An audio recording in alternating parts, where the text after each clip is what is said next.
바벨론으로부터 돌아온 느헤미야는 예루살렘 성벽을 재건했을 뿐 아니라 유다 백성의 신앙을 재건하는 일에 착수했습니다. 제사장 겸 율법학자인 에스라는 유다 백성 앞에서 하나님의 율법책을 읽기 시작했으며 그 율법의 말씀을 들은 백성은 울며 그들이 이방 왕들의 종이 되고 자기들의 삶이 곤핍해진 원인이 하나님께 불순종한 데 있음을 자복했습니다. 그리고 그들은 하나님과의 언약을 다시 튼튼히 세우고 성실하게 지킬 것을 다짐하며 그 언약을 기록으로 남기고 느헤미야를 비롯한 모든 지도자들이 서명 날인하여 인봉하기까지 했습니다. 오늘 본문은 유다 백성의 지도자들이 서명하고 인봉했으며 나머지 백성이 다 따르기로 동의한 그 언약의 내용이 무엇인지를 우리에게 알려주고 있습니다. 먼저 본문 29절에 보면 그들은 저주로 맹세하기를 하나님의 종 모세를 통하여 주신 하나님의 율법을 따라 주 여호와의 모든 계명과 규례와 율례를 지켜 행하기로 했다고 합니다. 그런데 저주로 맹세했다는 것이 무슨 말입니까? 그것은 그들이 하나님의 율법을 잘 지키면 하나님께서 복을 주시고 잘못 지키면 저주를 주시라는 것을 하나님께 약속드리는 것입니다. 그런 맹세를 한 것입니다. 옛날 모세는 이스라엘 백성에게 그들이 요단강을 건너 가나안으로 들어가게 되면 그리심산과 에발산 사이에 모여 6지파는 그리심산에 서고 다른 6지파는 에발산에 서서 레위 사람들이 큰 소리로 율법의 모든 말씀을 읽어주며 율법들을 행하지 아니하는 자는 저주를 받을 것이라 하면 모든 백성이 아멘으로 화답하라고 명령한 바 있습니다.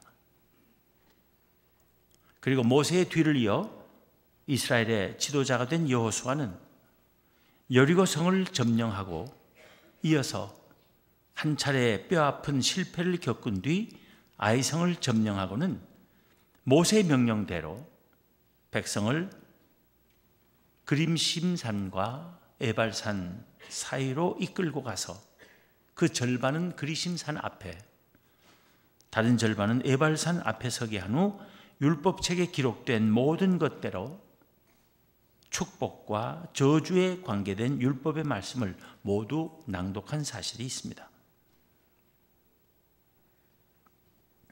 느헤미야 때 유다 백성이 저주로 맹세한 것은 분명 하나님께 불순종하여 저주의 역사를 뼈저리게 체험하고 난 후 깨달은 사실, 즉 하나님의 율법을 잘 지켜 행하면 복을 받고 그렇지 않으면 저주를 받는다는 사실을 확인한 행위였으며 이제는 정말 하나님의 율법을 잘 지켜 행하여 하나님의 복을 받는 백성이 되자는 결의였을 것입니다. 신앙의 개혁이란 새 것을 만들어내는 것이 아니라 하나님의 말씀으로 되돌아가고 그 말씀대로 살기를 다짐하는 것임을 우리에게 여실히 보여주는 것입니다. 바로 지키지 않으면 저주를 받겠다는 자세로 유다 백성이 엄숙히 맹세한 그 언약의 구체적인 내용이 무엇이었습니까? 그 첫째는 이방 족속과 통혼하지 않겠다는 것입니다.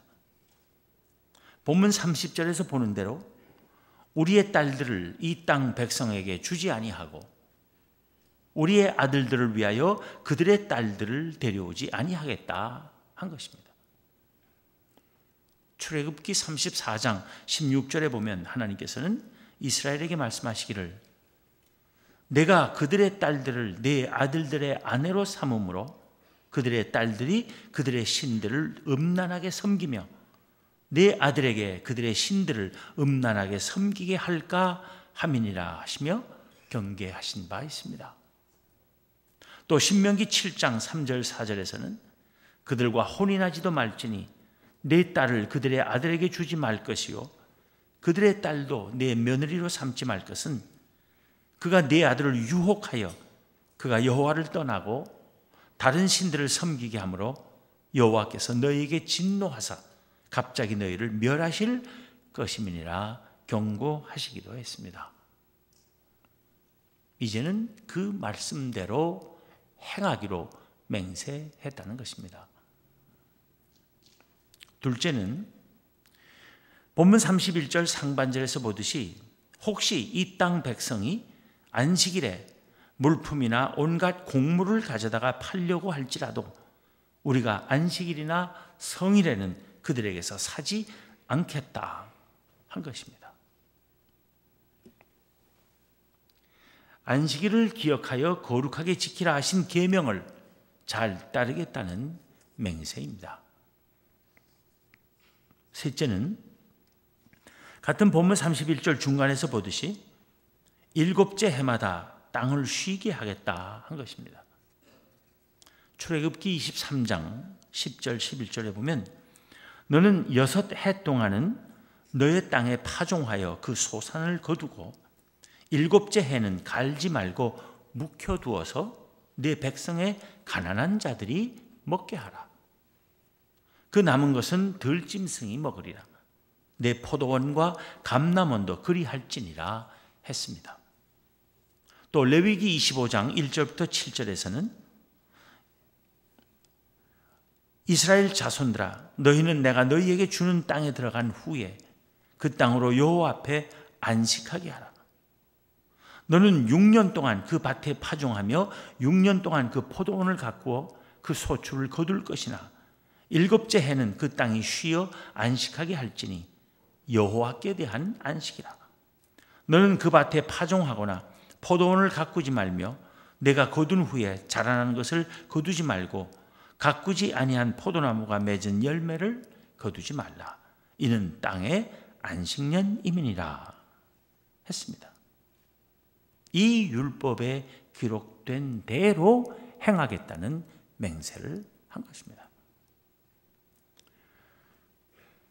땅을 6년 동안 갈고 1년은 쉬게 하라 하신 뜻은 갈지 않아도 경작하지 않아도 저절로 나는 그 땅의 소출을 가난한 사람들이 주워 먹게 하기 위한 배려였던 것입니다.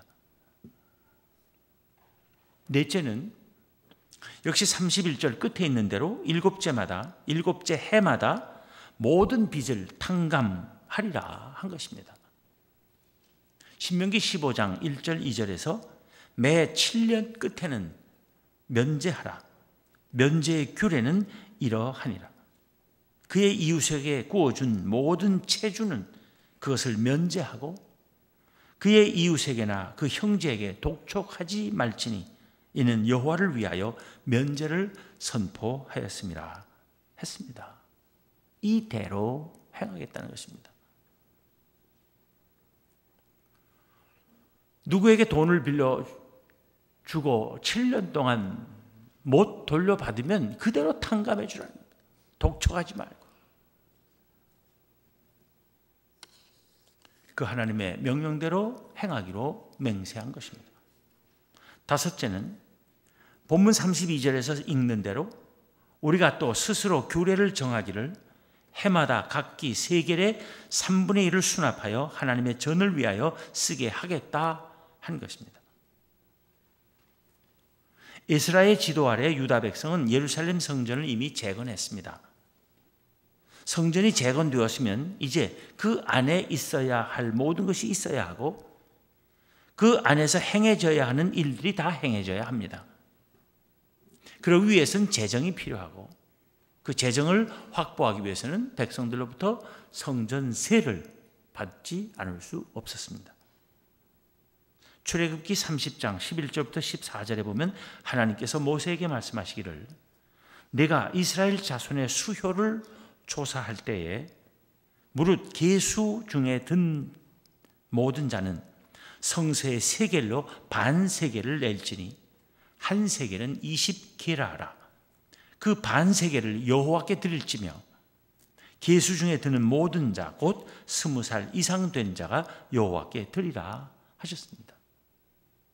20살 이상 된 사람은 모두가 다 반 세겔을 성전세로 내라는 것이 하나님의 명령이었습니다. 다시 그 명령대로 행하기로 맹세한 것입니다. 이 성전세는 예수님 당시에 예수님 자신도 내신 세금입니다. 그런데 본래 반 세겔인 성전세를 느헤미야 때는 3분의 1 세겔로 하기로 한 것은 그 당시 백성의 빈궁한 경제 상태를 고려한 결정일 것입니다. 여섯째는 성소에서 차려놓는 진설병과 각종 제물을 드리는 일에 관계된 맹세입니다. 본문 33절을 보면 곧 진설병과 항상 드리는 소제와 항상 드리는 번제와 안식일과 초하루와 정한 절기에 쓸 것과 성물과 이스라엘을 위하는 속죄제와 우리 하나님의 전에 모든 일을 위하여 쓰게 하였다고 합니다. 진설병에 관한 하나님의 말씀은 레위기 24장 5절부터 9절에 기록되어 있습니다. 또 각종 제물에 관한 하나님의 명령은 출애굽기 29장 38절부터 42절과 민수기 28장 1절부터 15절에 기록되어 있습니다. 그 율법에 기록된 대로 앞으로 행하리라고 맹세한 것입니다. 일곱째는 본문 34절을 보면 또 우리 제사장들과 레위 사람들과 백성들이 제비 뽑아 각기 종족대로 해마다 정한 시기에 나무를 우리 하나님의 전에 바쳐 율법에 기록한 대로 우리 하나님 여호와의 제단에 사르게 하기로 맹세한 것입니다. 율법에서 직접 나무를 바치라는 명령은 찾아볼 수 없습니다. 그러나 레위기 6장 12절 13절에서 제단 위에 불은 항상 피워 꺼지지 않게 할지니 제사장은 아침마다 나무를 그 위에서 태우고 번제물을 그 위에 버려놓고 화목제의 기름을 그 위에서 불사를 지며 불은 끊임이 없이 제단 위에 피워 꺼지지 않게 할지니라 한 것으로 보아 제단 불이 꺼지는 일이 없게 하기 위해서 지속적으로 제때에 나무의 공급을 확실히 하기로 결의할 것이 필요했고 그래서 그런 맹세를 한 것으로 이해할 수 있을 것입니다. 여덟째는 본문 35절에 있는 대로 해마다 우리 토지 소산의 만물과 각종 과목의 첫 열매를 여호와의 전에 드리기로 하였다는 것입니다. 이것도 하나님의 율법대로 하겠다는 뜻을 드러낸 것입니다. 출애굽기 23장 19절에 보면 내 토지에서 처음 거둔 열매의 가장 좋은 것을 가져다가 너희 하나님 여호와의 전에 드릴지니라 했기 때문입니다. 처음 것과 가장 좋은 것을 하나님께 드리려는 유다 백성의 뜻은 땅에서 나는 식물에만 그치는 것이 아니었습니다. 사람과 짐승에까지 확대됩니다. 본문 36절에 보면 또 우리의 맏아들들과 가축의 처음 난 것과 소와 양의 처음 난 것을 율법에 기록된 대로 우리 하나님의 전으로 가져다가 우리 하나님의 전에서 섬기는 제사장들에게 주겠다고 맹세한 것입니다. 율법에 기록된 대로라고 했는데 출애굽기 13장 1절 2절에서 하나님께서는 모세에게 말씀하시기를 이스라엘 자손 중에서 사람이나 짐승을 막론하고 태에서 처음 난 모든 것은 다 거룩히 구별하여 내게 돌리라. 이는 내 것이니라 하셨습니다. 또 출애굽기 13장 11절 12절에서 여호와께서 너와 네 조상에게 맹세하신 대로 너를 가나안 사람의 땅에 인도하시고 그 땅을 내게 주시거든 너는 태에서 처음 난 모든 것과 내게 있는 가축의 태에서 처음 난 것을 다 구별하여 여호와께 돌리라. 수컷은 여호와의 것이니라 한 것을 볼 수가 있습니다.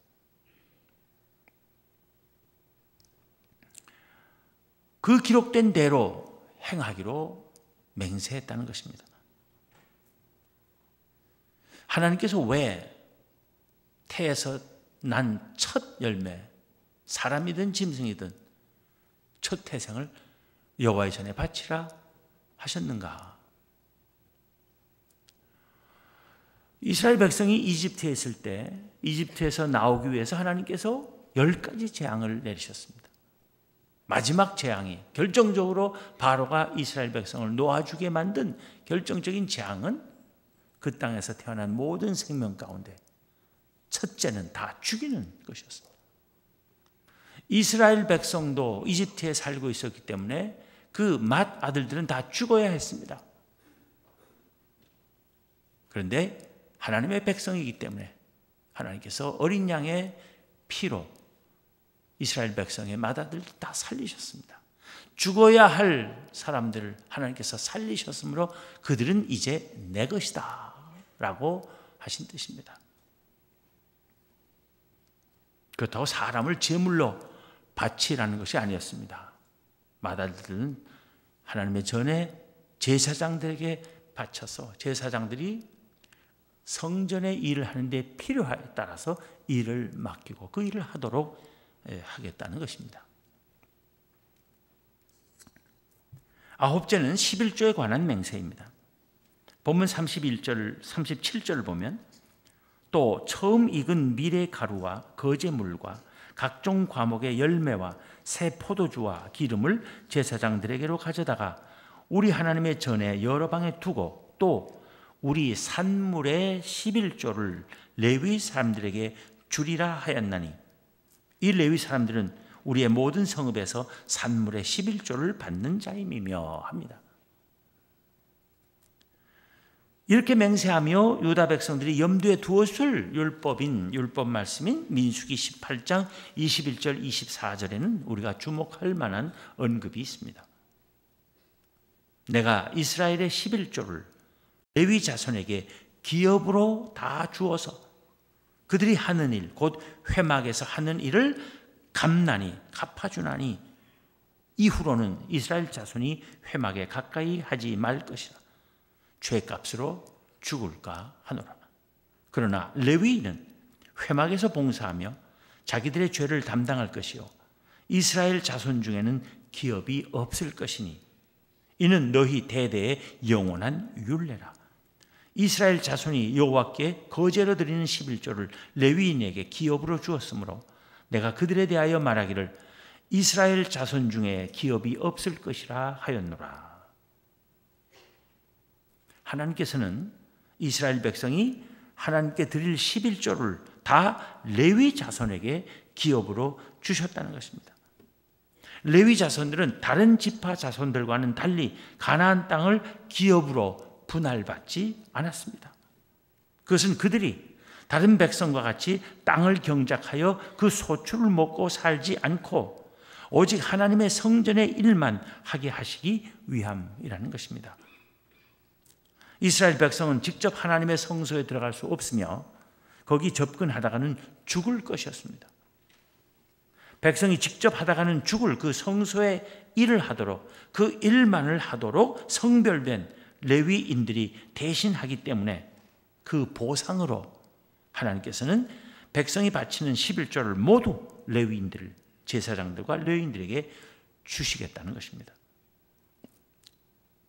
여기서 우리는 모든 소득의 11조를 하나님께, 즉 성전에 바치는 것은 하나님의 백성의 필수적 의무였으며 그 1차적 목적은 성전에서의 예배가 온전히 드려지기 위하여 그 일에 성별된 제사장과 레위인들에게 주기 위한 것이었다는 사실을 확인하게 됩니다.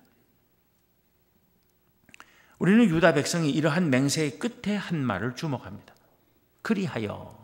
그리하여라는 것은 하나님께서 레위인들에게 다 주실 그 11조를 온전히 드려서 그 말입니다. 그리하여 우리가 우리 하나님의 전을 버려두지 아니하리라. 이 말은 레위인들에게 돌아가야 할 11조를 그들에게 온전히 돌아가게 하지 않을 때 그것은 레위인들을 버려두는 것이 아니라 하나님의 전을 버려두는 것이라는 뜻입니다. 느헤미야를 비롯한 온 유다 백성이 맹세한 언약의 내용들은 새로운 것이 아니라 하나님께서 이미 주신 율법이었습니다. 이제 그 율법으로 돌아가 그대로 지켜 행하겠다고 저주로 맹세했다는 것은, 즉 이제 안 지키면 우리에게 저주를 내리셔도 좋습니다 하며 맹세했다는 것은 그들이 그 이전에는 얼마나 하나님의 율법을 바로 지키지 않았었는지를 구체적으로 증언하는 것입니다. 그들은 이방 사람들과 통혼하고 그들이 섬기는 이방신들을 섬기며 하나님을 떠났었습니다. 그들은 안식일에 이방인들과 상행위를 했습니다. 일곱째 해마다 땅을 쉬게 하라는 하나님의 명령을 따르지 않았습니다. 그렇게 되면 경작하지 않는 땅에서 저절로 나는 것들을 주워 먹어야 할 가난한 사람들이 더욱 가난하게 먹을 것이 없게 만든 일이었습니다. 매 7년 끝에는 모든 빚을 면제해 주라는 명령도 지키지 않았습니다. 그러면 빚을 진 사람은 빚을 갚지 못해서 빚이 더 눈덩이처럼 불어날 것이고, 그래서 그들의 삶은 더 살기 힘들어졌을 것입니다. 성전세도 내지 않았습니다. 물론 한때 나라도 잃고 성전도 다 파괴되었을 때는 성전세를 낼 일도 없었을지 모르지만은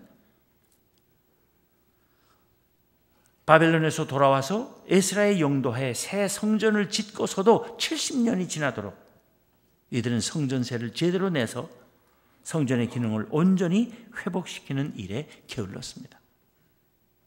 성소에서 진설병도 제대로 차려지지 않았을 것이고, 각종 제물을 온전히 바치지 않아서 율법대로 제사를 드릴 수도 없었을 것입니다. 제단 불을 꺼뜨리지 않고 계속 피울 나무도 제때제때 공급할 줄 몰랐습니다. 11조를 제대로 드리지 않아서 레위인들이 먹고 살 수가 없어 성전 일 외에 딴 일을 찾아 나서지 않을 수 없게 만들었던 것입니다. 하나님의 성전을 새로 짓기만 했지 진정한 의미의 성전이 되게 하지 못한 채 버려두었던 것입니다. 그런데 그렇게 하나님의 율법대로 행하지 않은 결과는 오직 저주뿐임을 유다 백성은 값비싼 대가를 치르고서야 깨달았던 것입니다. 하나님의 율법대로 행해야 하나님으로부터 복을 받아 누릴 수 있다는 것을 확실히 알게 된 것입니다. 그래서 느헤미야와 함께 온 백성이 저주로 맹세하기를, 이제 다시 율법을 지키지 않으면 하나님께서 우리에게 저주를 내리셔도 좋습니다 라고 하는 자세로 맹세하며 하나님의 율법을 순종하며 준행하기로 했다는 것입니다.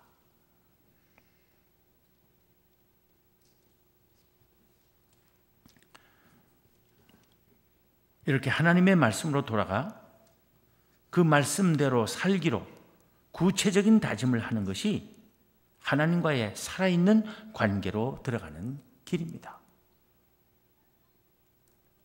하나님의 말씀에 대한 지식 쌓기로 그치는 것은 참된 믿음이 아닙니다.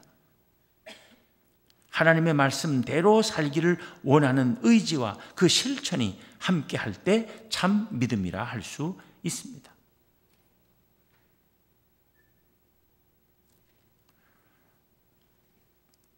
율법을 준행해야 된다. 그래야 복 받는다. 라고 말하면 여러분 가운데 혹시 헷갈려 하시는 분이 계실지 몰라요. 격주로 느헤미야와 로마서를 가지고 지금 설교하는데, 로마서 할 때는 율법의 행위로 의롭다함을 얻는 게 아니라 오직 믿음으로라 그렇게 강조하더니 왜 느헤미야 할 때는 율법을 잘 지키라 하느냐, 그렇게 생각하시는 분은 혼동하지 마시기 바랍니다. 로마서에서 말하는 것은 우리가 의롭다함을 얻고 구원 얻는 것이 율법의 행위로 이루어지는 것이 아니라는 거예요.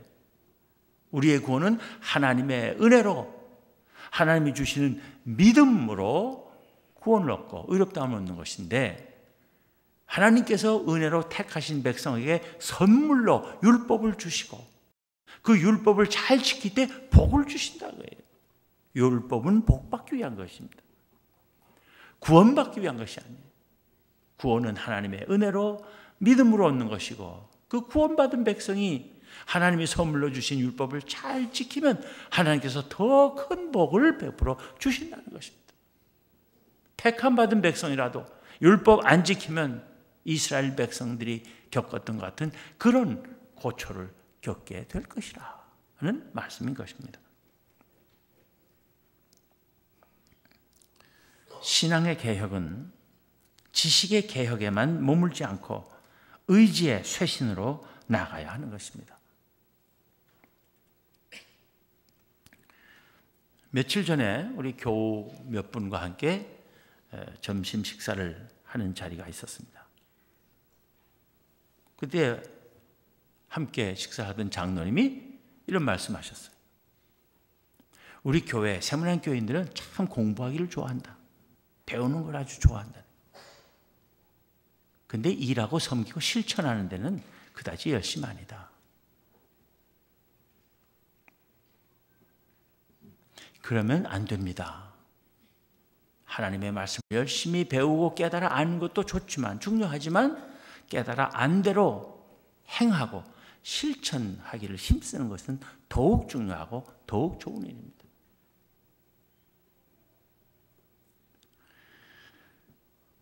성경의 지식은 많이 머리에 집어넣는데 손과 발이 움직이지 않으면, 손과 발이 움직이지 않는 만큼 다른 게 열심히 움직입니다. 입이.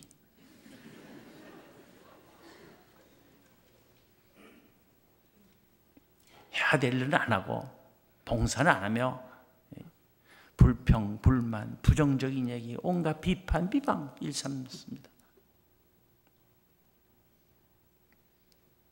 하나님의 말씀을 따라 실천하며 살기를 끊임없이 다짐하고 힘쓰는 우리가 되어야 하겠습니다. 그래서 하나님께서 베푸시는 복된 삶을 살아가는 우리 모두가 되기를 기원합니다. 기도하겠습니다. 하나님 감사합니다. 오늘도 느헤미야와 유다 백성들이 신앙의 재건을 위해서 무엇을 했는지 그 역사를 되돌아보며 오늘 저희들 자신의 신앙의 모습과 또 저희가 하나님의 백성들로서 힘써야 할 것이 무엇인지를 돌이켜 생각해 볼 수 있게 하여 주심을 감사합니다. 하나님, 저희로 하여금 하나님의 말씀을 사랑하는 주의 백성들 되게 하시고 말씀을 지식으로만 쌓기를 힘쓰지 말게 하시고 깨달아 안대로 열심히 행하며 실천하고 또 교회를 위해서 열심히 섬기기를 다짐하는 이 세문안의 온 교우들 되게 하여 주시옵소서. 하나님의 말씀에 순종하며 하나님의 말씀 붙들고 사는 저희에게 하나님께서 예비하신 모든 복과 은혜를 베풀어 주시고 주 안에서 복된 백성 모두 되게 하여 주시옵소서. 우리 주님 예수 그리스도 이름으로 감사하며 기도하옵나이다. 아멘.